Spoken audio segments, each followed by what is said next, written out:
You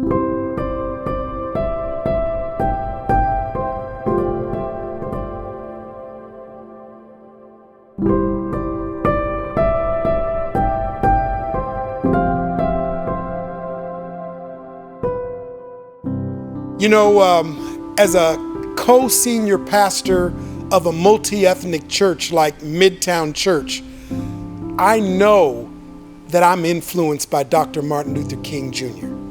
Matter of fact, the influence that Dr. Martin Luther King Jr. has on me goes all the way back to my childhood.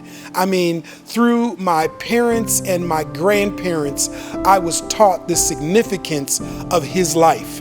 But then on my own, I remember in college going to the library and spending hours watching the Eyes on the Prize documentary, or listening to speeches of Dr. Martin Luther King Jr., or going and grabbing books where I could read his sermons and his thoughts. When I was working on my master's degree, my master's thesis in theology was on the teachings and the ministry praxis of Martin Luther King Jr. My doctoral studies, I think I quoted him, cited him, sourced some book that was talking about him, because his theology, his life, his words, oh my goodness, of course, made a tremendous difference in the United States of America and beyond.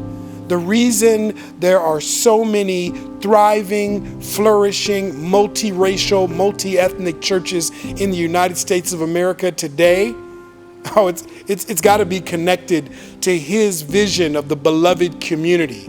His words on how to deal with the dilemma of racism and injustice, inequality, and him presenting this vision of the beloved community as the way forward for social change, for spiritual conversion, for empowerment and dignity, so that everyone would see themselves as made in the image of God. He had more than a dream, he had a project.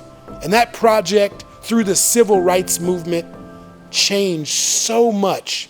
And so, as we look to the holiday on Monday, it's another opportunity to know that this was more than just a great American. He was more than just a great orator. He was a Christian man, a churchman, a pastor, a preacher who showed us that through Christ Jesus, we experience the greatest expression of love, reconciliation, redemption, and new possibilities. So this is why, for me, I hold the life of Dr. Martin Luther King Jr. so dear.